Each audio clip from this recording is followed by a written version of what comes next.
불자 여러분, 오늘도 이렇게 찾아주셔서 정말 감사합니다.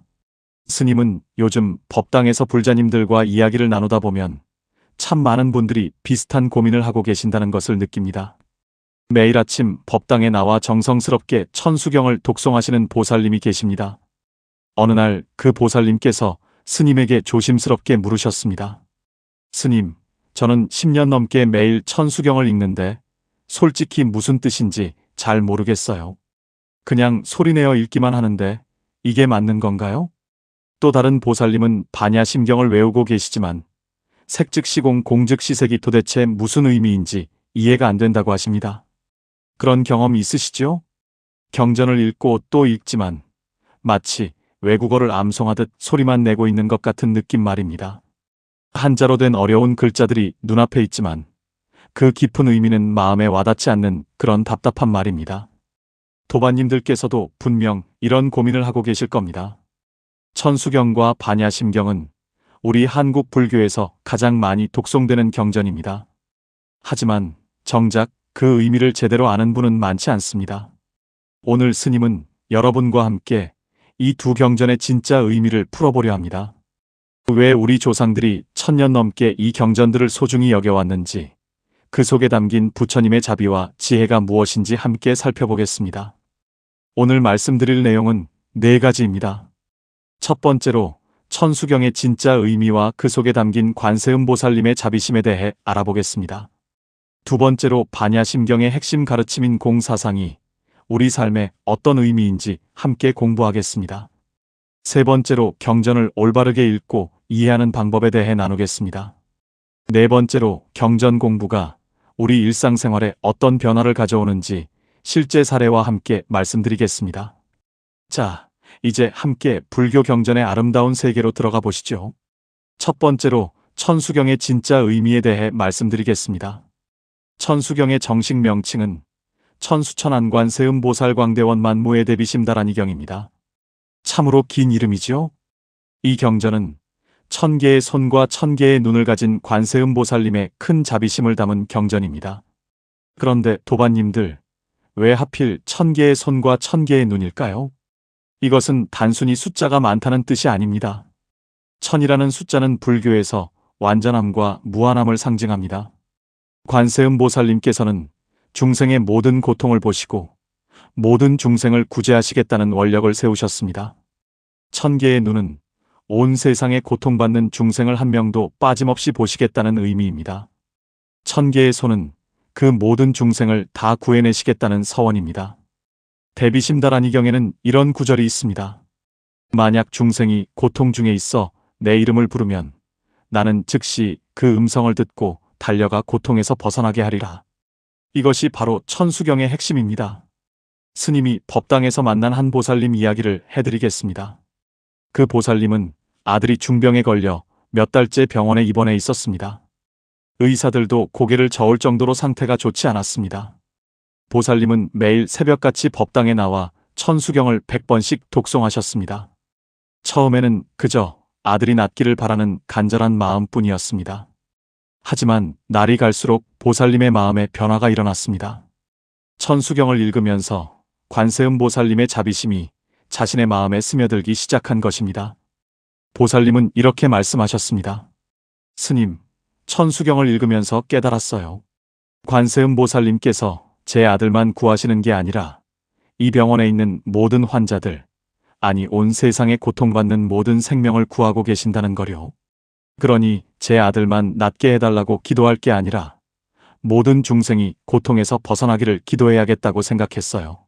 신기하게도 그렇게 마음을 바꾸고 나니 제 마음이 평화로워지더군요. 그리고 얼마 후 아들의 상태가 조금씩 좋아지기 시작했습니다. 이것이 바로 천수경이 우리에게 전하는 가르침입니다. 관세음보살님의 자비심을 배워서 우리도 다른 중생을 향한 자비심을 키워가는 것입니다. 천수경에는 관세음보살님의 42가지 손이 나옵니다. 정병수를 든 손, 연꽃을 든 손, 버드나무 가지를 든 손 등등 말입니다. 각각의 손은 다양한 방법으로 중생을 구제하겠다는 의미입니다. 병든 사람에게는 약을 주시고, 배고픈 사람에게는 음식을 주시고, 두려워하는 사람에게는 용기를 주시는 것입니다. 우리도 일상에서 이렇게 실천할 수 있습니다.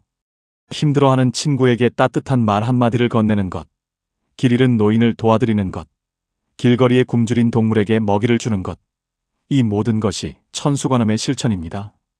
화엄경에 이런 말씀이 있습니다.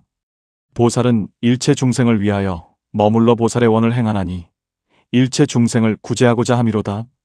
천수경을 읽을 때는 단순히 소리만 내는 것이 아니라 관세음보살님의 그 큰 자비심을 내 마음에 새기려고 노력해야 합니다. 내가 지금 어려움에 처해 있다면 관세음보살님께서 나를 보고 계시고 구해주실 것이라는 믿음을 가지십시오. 동시에 나도 다른 사람의 고통을 외면하지 않고 도울 수 있는 자비로운 사람이 되겠다고 다짐하십시오. 이것이 천수경의 진정한 독송법입니다. 여러분, 오늘부터 천수경을 읽을 때 이 의미를 마음에 새기고 읽어보시기 바랍니다. 분명 전과는 다른 깊은 울림을 느끼실 겁니다. 그리고 이런 깊은 가르침을 함께 나누기 위해 이 채널을 구독해 주시고 주변의 불자님들에게도 알려주시면 감사하겠습니다. 함께 공부하고 함께 성장하는 것, 그것이 진정한 수행 공동체입니다. 자, 이제 두 번째 이야기로 넘어가겠습니다. 두 번째로 반야심경의 핵심 가르침에 대해 말씀드리겠습니다. 반야심경은 부처님 가르침의 정수를 담은 경전입니다. 정식 명칭은 마하바냐바라밀 다심경이며 단 260자에 불과하지만 그 안에 8만 대장경의 핵심이 모두 들어있다고 합니다. 반야는 지혜라는 뜻이고 심경은 마음의 경전이라는 의미입니다. 즉, 반야심경은 깨달음의 지혜를 얻는 핵심 가르침을 담은 경전입니다. 반야심경의 가장 유명한 구절이 무엇인지 아시지요? 바로 색즉시공, 공즉시색입니다. 물질은 곧 공이요, 공이 곧 물질이다. 이 말이 무슨 뜻일까요? 많은 분들이 이 구절을 이렇게 잘못 이해하십니다. 아, 모든 게 다 헛된 거구나. 아무 의미가 없구나. 그래서 아무것도 안 해도 되는 거구나. 절대 그런 뜻이 아닙니다. 공이라는 것은 없다는 뜻이 아니라 고정된 실체가 없다는 뜻입니다. 모든 것은 인연에 따라 생겼다가 인연에 따라 사라진다는 의미입니다. 스님이 쉬운 예를 들어드리겠습니다. 여러분 손에 스마트폰이 있다고 생각해 보십시오. 이 스마트폰은 분명히 존재합니다. 만질 수도 있고 볼 수도 있습니다. 그런데 이 스마트폰을 자세히 들여다보면 어떻습니까? 수많은 부품들로 이루어져 있습니다. 화면, 배터리, 회로기판, 카메라 등등 말입니다. 그 부품들도 더 작은 부분들로 이루어져 있습니다. 결국 분자, 원자, 소립자까지 들어가면 거의 텅 빈 공간입니다. 그렇다면 스마트폰이라는 고정된 실체가 어디에 있습니까? 여러 부품이 모여서 잠시 스마트폰이라는 형태를 이루고 있을 뿐입니다. 언젠가는 고장나서 부품들로 분해되고 결국 사라질 것입니다. 이것이 공입니다. 영원 불변한 실체는 없다는 것입니다. 금강경 제13분에 이런 말씀이 있습니다. 일체의법, 여몽환포영, 여로역여전 응작여시관. 모든 조건 지어진 법은 꿈과 같고 환상과 같고 물거품과 같고 그림자와 같으며 이슬과 같고 번개와 같으니 마땅히 이와 같이 관찰할지니라. 이 구절은 모든 것이 무상하다는 가르침입니다. 그런데 중요한 것은 그렇다고 해서 아무 의미가 없다는 게 아니라는 점입니다. 오히려 그 모든 것이 인연 따라 변한다는 것을 알면 우리는 더 지혜롭게 살 수 있습니다. 어떻게 지혜롭게 사는 것일까요? 첫째, 집착에서 벗어날 수 있습니다. 좋은 일이 생겼을 때 너무 들뜨지 않고 나쁜 일이 생겼을 때 너무 절망하지 않습니다. 모든 것이 변한다는 것을 알기 때문입니다. 둘째, 자유로워질 수 있습니다. 내 생각, 내 감정, 내 몸조차도 계속 변한다는 것을 알면 거기에 매이지 않고 자유로워질 수 있습니다. 셋째, 자비심이 생깁니다. 나도 공이고 남도 공이라면 나와 남이 따로 있는 게 아니라 서로 연결되어 있다는 것을 알게 됩니다. 그러면 남의 고통을 내 고통처럼 느끼게 됩니다. 실제로 한 거사님의 이야기를 들려드리겠습니다. 그 거사님은 사업에 실패하고 모든 재산을 잃었습니다. 평생 일궈온 것들이 하루아침에 사라졌습니다. 그는 절망에 빠져 매일 술로 세월을 보냈습니다. 어느 날 우연히 절에 오게 되었고 스님과 차를 마시며 이야기를 나누었습니다. 스님이 반야심경 이야기를 해주었습니다. 색즉 시공, 공즉 시색. 모든 것은 인연 따라 생겼다 사라진다고 말입니다. 처음에 거사님은 이렇게 말했습니다. 그래요. 스님 말씀대로 다 헛된 거죠. 그래서 더 허무하고 살기 싫어요. 하지만 스님은 고개를 저으며 말했습니다. 거사님, 공이라는 것은 허무하다는 뜻이 아닙니다. 오히려 가능성이라는 뜻입니다. 지금 재산을 잃었지만 그것이 고정된 상태가 아닙니다. 다시 일어설 수 있는 가능성이 열려 있다는 뜻입니다. 과거에 부자였던 것도 영원하지 않았고 지금 가난한 것도 영원하지 않습니다. 모든 것은 변합니다. 그러니 지금 이 순간부터 다시 시작하면 됩니다. 그 말을 듣고 거사님은 큰 깨달음을 얻었습니다. 맞습니다. 고정된 게 없다는 것은 다시 시작할 수 있다는 의미였습니다. 거사님은 다시 일어섰고 몇 년 후 작은 가게를 열어 성공했습니다. 하지만 이번에는 달랐습니다. 예전처럼 재산에 집착하지 않았습니다. 모든 것이 인연 따라 있다가 없어진다는 것을 알았기 때문입니다. 오히려 더 많은 것을 이웃과 나누며 살았습니다. 이것이 반야심경이 우리에게 주는 지혜입니다. 반야심경에는 또 이런 구절이 있습니다. 무아공, 무인공, 무중생공, 무수자공. 아도 없고 사람도 없고 중생도 없고 목숨을 누리는 자도 없다. 이 말은 우리가 존재하지 않는다는 뜻이 아닙니다. 고정된 나라는 실체가 없다는 뜻입니다. 어제의 나와 오늘의 나는 다릅니다.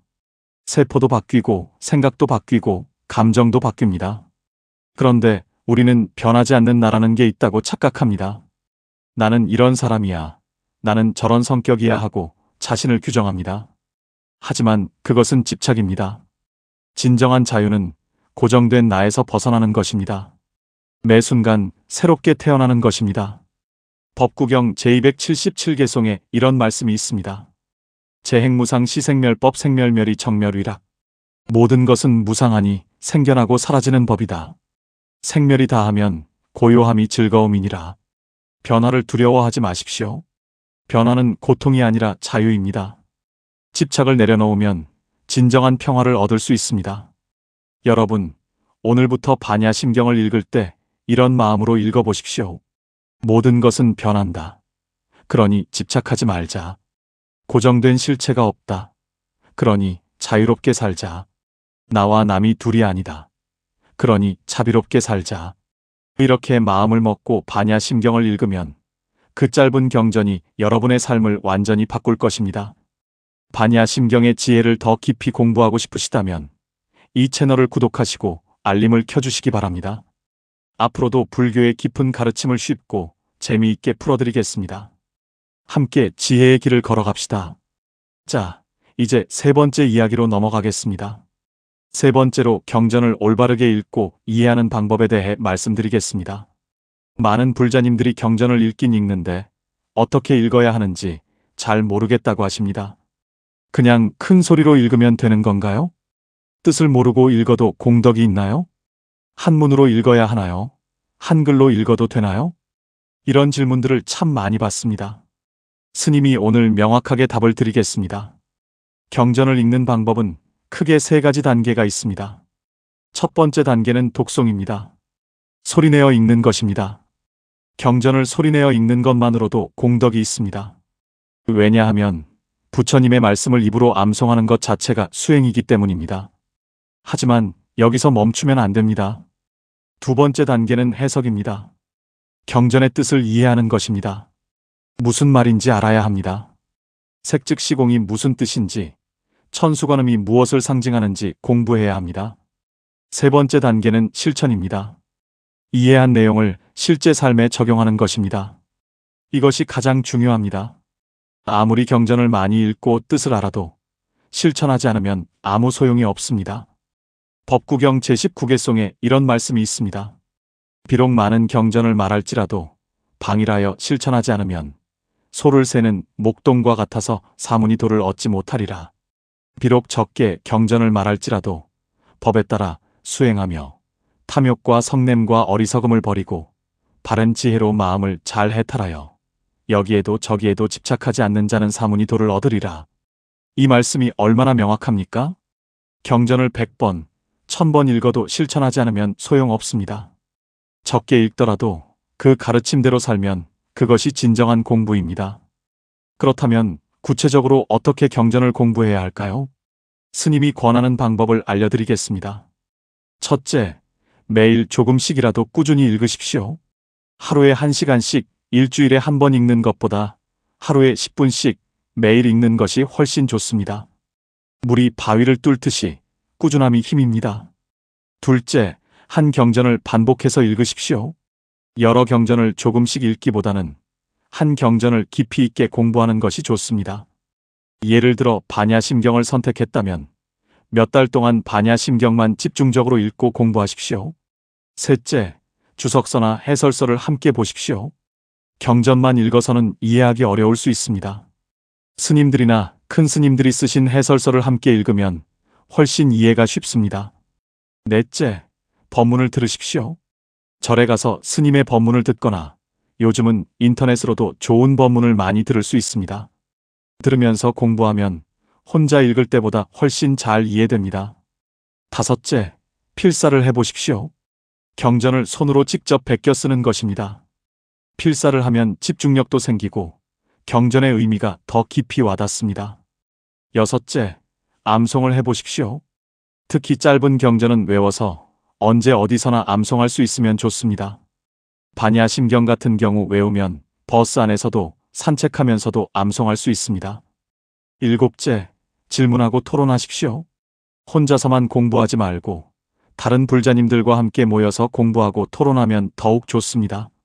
서로 다른 해석을 나누고 이해가 안 되는 부분을 함께 풀어가면 훨씬 재미있고 깊이 있게 공부할 수 있습니다. 여덟째, 실천하십시오. 이것이 가장 중요합니다. 오늘 경전에서 배운 것을 오늘 실천하십시오. 반야심경에서 집착을 버리라는 말씀을 읽었다면 오늘 하나라도 집착을 내려놓는 연습을 하십시오. 천수경에서 자비를 배웠다면 오늘 한 사람에게라도 자비로운 행동을 하십시오. 실제로 한 보살님의 이야기를 들려드리겠습니다. 그 보살님은 10년 넘게 절에 다니며 경전을 읽었지만 늘 뭔가 부족한 느낌이었습니다. 경전을 읽어도 마음이 편안해지지 않고 일상생활에서는 여전히 화를 잘 내고 집착이 많았습니다. 어느 날 스님께 이렇게 여쭤봤습니다. 스님, 저는 매일 경전을 읽는데 왜 제 마음은 변하지 않을까요? 스님이 물었습니다. 보살님, 오늘 경전에서 무엇을 읽으셨습니까? 보살님이 대답했습니다. 금강경을 읽었는데 응무소주의 생기심, 마땅히 머무는 바 없이 그 마음을 낼지니라, 이런 구절을 읽었습니다. 스님이 다시 물었습니다. 그 말씀이 무슨 뜻인지 아십니까? 보살님이 대답했습니다. 집착하지 말라는 뜻 아닙니까? 스님이 고개를 끄덕이며 말했습니다. 맞습니다. 그렇다면 오늘 보살님은 무엇에 집착하지 않으셨습니까? 보살님은 그 질문에 대답하지 못했습니다. 스님이 계속 말했습니다. 보살님, 경전을 읽는 것으로 끝나면 안 됩니다. 오늘 읽은 그 구절을 오늘 하루 실천해 보십시오. 무엇인가 하나 집착을 내려놓으십시오. 작은 것부터 시작하십시오. 식사할 때 내가 좋아하는 반찬만 먹으려는 집착을 내려놓으십시오. 길을 가다가 누군가 내 앞으로 끼어들어도 화내지 마십시오. 이런 작은 실천이 진짜 경전 공부입니다. 그날부터 보살님은 달라졌습니다. 매일 경전을 읽고 그날 배운 것 한 가지를 실천하기로 마음먹었습니다. 처음에는 어려웠습니다. 평생 해온 습관을 바꾸는 게 쉽지 않았습니다. 하지만 매일 조금씩 실천하니 몇 달 후 자신도 놀랄 만큼 변화가 있었습니다. 예전에는 시어머니가 한마디만 해도 화가 났는데 이제는 웃으며 넘길 수 있게 되었습니다. 예전에는 옆집 사람이 주차를 잘못하면 싸웠는데 이제는 이해하고 양보하게 되었습니다. 예전에는 돈과 재산에 집착했는데 이제는 필요한 만큼만 쓰고 나머지는 나누게 되었습니다. 이것이 진짜 경전 공부입니다. 머리로만 아는 것이 아니라 몸으로 실천하는 것입니다. 화엄경에 이런 말씀이 있습니다. 신의 행증, 믿음으로 들어가고 이해하고 실천하고 증득한다. 이 네 단계가 다 필요합니다. 경전을 믿고 경전을 이해하고 경전을 실천하고 마침내 깨달음을 얻는 것입니다. 여러분, 오늘부터 경전을 이렇게 공부해 보시기 바랍니다. 읽고, 이해하고, 실천하십시오. 특히 실천을 강조하고 싶습니다. 작은 것 하나라도 매일 실천하십시오. 그러면 1년 후에는 여러분 자신이 놀랄 만큼 변화해 있을 것입니다. 경전 공부의 구체적인 방법과 실천 사례를 더 알고 싶으시다면 이 채널을 구독하시고 함께 공부해 나가시기 바랍니다. 우리 함께 부처님의 가르침을 실천하는 진정한 수행자가 됩시다. 자, 이제 마지막 네 번째 이야기로 넘어가겠습니다. 네 번째로 경전 공부가 우리 일상생활에 어떤 변화를 가져오는지 말씀드리겠습니다. 많은 분들이 이렇게 생각하십니다. 경전은 절에서 읽는 거지 일상생활과 무슨 상관이 있나요? 부처님 말씀은 좋은데 현실에서는 적용하기 어렵지 않나요? 전혀 그렇지 않습니다. 오히려 경전의 가르침은 일상생활을 위한 것입니다. 부처님께서는 추상적인 철학을 말씀하신 게 아니라 우리가 어떻게 하면 고통에서 벗어나 행복하게 살 수 있는지 구체적인 방법을 가르쳐 주셨습니다. 경전 공부가 일상생활에 가져오는 변화를 말씀드리겠습니다. 첫째, 마음이 평화로워집니다. 경전을 공부하면 세상을 보는 눈이 달라집니다. 모든 것이 무상하고 변한다는 것을 알게 되면 좋은 일에 너무 들뜨지 않고 나쁜 일에 너무 절망하지 않게 됩니다. 마음이 평정을 유지합니다. 증이라 함경에 이런 말씀이 있습니다. 마음이 흔들리지 않고 근심이 없으며 죄를 짓지 않고 안온하니 이것이 가장 큰 행복이니라. 경전을 공부하면 이런 마음의 평화를 얻을 수 있습니다. 둘째, 인간관계가 좋아집니다. 경전에서 자비와 인욕을 배우면 다른 사람을 대하는 태도가 달라집니다. 상대방의 단점보다 장점을 보게 되고 화를 내기보다 이해하게 됩니다. 가족 간의 갈등이 줄어들고 직장에서도 사람들과 잘 지낼 수 있습니다. 자바함경에 이런 말씀이 있습니다. 자비심을 닦는 자는 모든 두려움이 없고 모든 원한이 풀리며 모든 중생이 친구가 되느니라. 정말 그렇습니다. 자비심을 가지고 사람을 대하면 적이 친구가 되고 갈등이 화해가 됩니다. 셋째, 건강이 좋아집니다. 이것은 과학적으로도 증명된 사실입니다. 명상과 경전 독송은 스트레스를 줄이고 혈압을 낮추고 면역력을 높입니다. 마음이 평화로우면 몸도 건강해집니다. 화를 자주 내고 스트레스를 많이 받으면 병이 생깁니다. 하지만 경전 공부를 통해 마음을 다스리면 몸도 함께 건강해집니다. 넷째, 지혜가 생깁니다. 경전을 공부하면 삶의 문제를 해결하는 지혜가 생깁니다. 어려운 상황에 부딪혔을 때 경전의 가르침이 길잡이가 됩니다. 어떻게 행동해야 할지, 어떤 선택을 해야 할지 판단하는 기준이 생깁니다. 법구경 제282개송에 이런 말씀이 있습니다.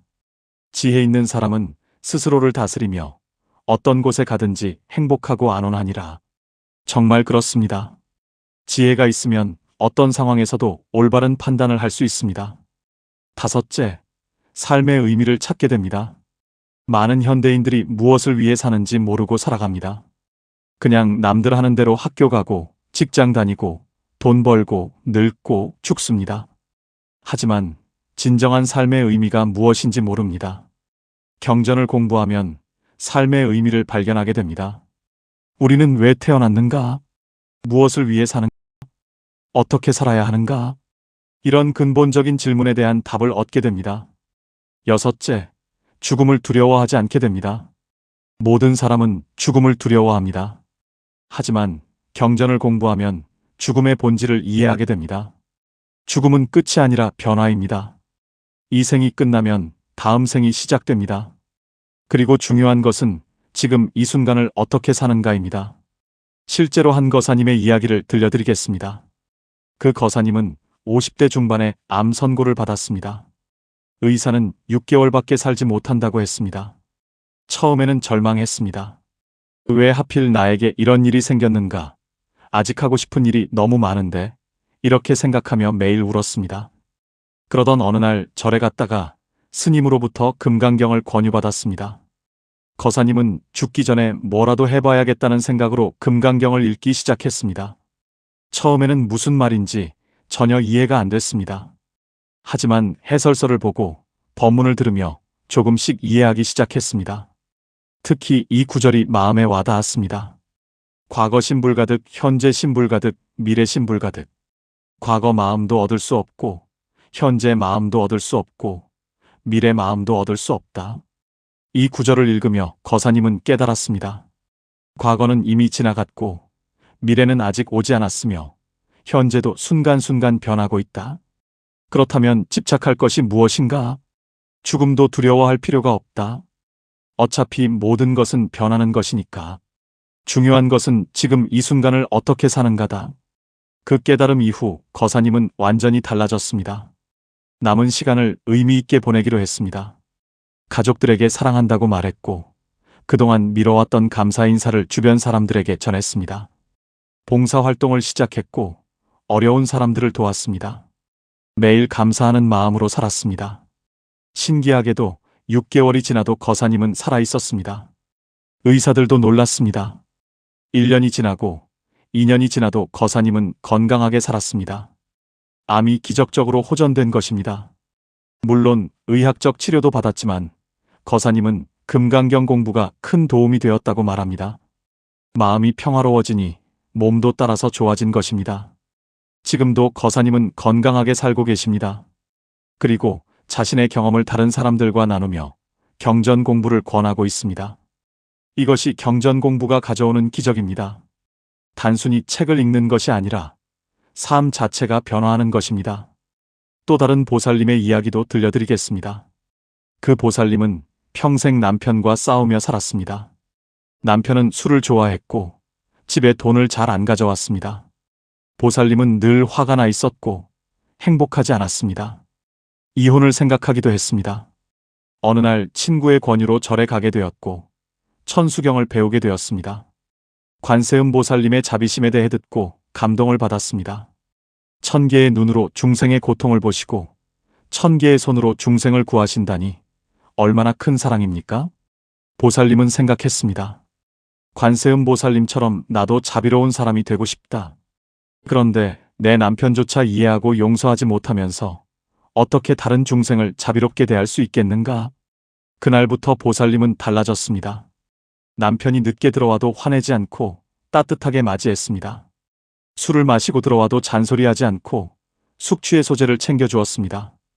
돈을 안 벌어온다고 구박하지 않고 대신 작은 것에 감사했습니다. 처음에는 어색했습니다. 평생 해온 습관을 바꾸는 게 쉽지 않았습니다. 하지만 매일 천수경을 읽으며 관세음 보살님의 자비를 배우고 그것을 실천하려고 노력했습니다. 신기하게도 몇 달 후 남편이 변하기 시작했습니다. 술을 조금씩 줄였고 집에 더 자주 있으려고 했습니다. 아내에게 고맙다는 말을 하기 시작했습니다. 30년 결혼 생활에서 처음 듣는 말이었습니다. 지금은 부부 사이가 매우 좋습니다. 친구들이 부러워할 정도입니다. 보살님은 말합니다. 천수경이 제 인생을 바꿨어요. 상대를 바꾸려고 하는 대신 제가 먼저 자비로워지니까 모든 게 달라졌어요. 이것이 경전 공부의 힘입니다. 상황을 바꾸는 게 아니라 마음을 바꾸는 것입니다. 마음이 바뀌면 세상이 바뀝니다. 유마경에 이런 말씀이 있습니다. 마음이 청정하면 불국토가 청정하니라. 우리가 사는 이 세상이 지옥인지 극락인지는 외부 환경이 결정하는 게 아닙니다. 우리 마음이 결정합니다. 마음이 평화롭고 자비로우면 이곳이 바로 극락입니다. 마음이 분노와 집착으로 가득하면 아무리 좋은 곳에 있어도 지옥입니다. 경전 공부는 바로 우리 마음을 극락으로 만드는 공부입니다. 여러분, 지금 힘든 상황에 처해 계십니까? 가족 문제로 고민하십니까? 건강이 안 좋으십니까? 경제적 어려움이 있으십니까? 그렇다면 경전 공부를 시작해 보시기 바랍니다. 천수경이든 반야심경이든 금강경이든 법구경이든 무엇이든 좋습니다. 하나를 선택해서 깊이 있게 공부해 보십시오. 읽고 이해하고 실천하십시오. 그러면 분명히 변화가 일어날 것입니다. 당장 상황이 바뀌지 않을 수도 있습니다. 하지만 여러분의 마음이 바뀔 것입니다. 마음이 바뀌면 같은 상황도 다르게 보입니다. 고통이 줄어들고 평화가 찾아옵니다. 이것이 부처님께서 우리에게 주신 가장 큰 선물입니다. 경전이라는 보물 창고의 문을 여는 열쇠는 바로 여러분 손에 있습니다. 오늘 당장 시작하십시오. 경전 한 권을 펼치고 첫 페이지를 읽어보십시오. 그것이 여러분의 삶을 변화시키는 첫걸음이 될 것입니다.